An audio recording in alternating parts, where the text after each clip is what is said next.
Welcome, Secretary Yellen. I appreciate you being here today. Today's hearing is about the state of the international financial institutions, but I do want to take a minute and talk about the debt ceiling crisis that we narrowly avoided. First, we're all glad that this is behind us. No one wanted default, no legislative branch official, no executive branch official. Your statement says waiting until the last minute hurts American credibility. I agree. Madam Secretary, this could have been dealt with by the President, Speaker Pelosi, last year in the last Congress, or the President could have engaged sooner with Speaker McCarthy when they met on February 1st. But nonetheless, it is Mr. Biden signed into law an effective compromise.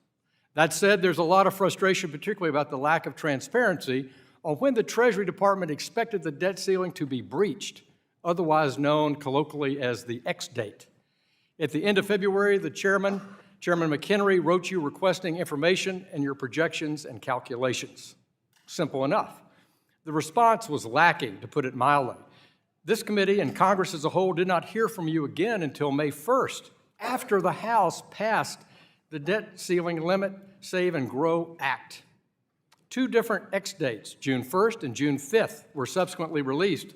Zero explanation, zero transparency. We all have to have confidence in the fiscal analysis of our government. Now I'd like to turn back and focus on the issue of the day, international financial institutions. Let's start where we agree.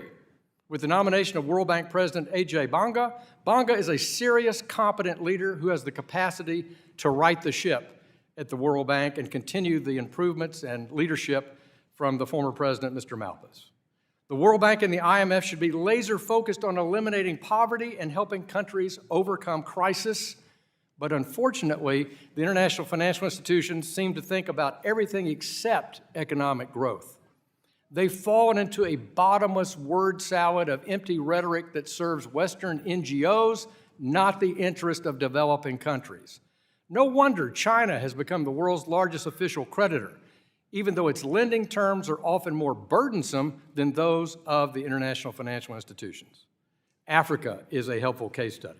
Your recent response to our letter regarding energy was helpful, and we are grateful for that letter, but Treasury is opposing virtually all fossil fuel and nuclear projects in the multilateral development banks, even though half the continent of Africa doesn't have access to electricity.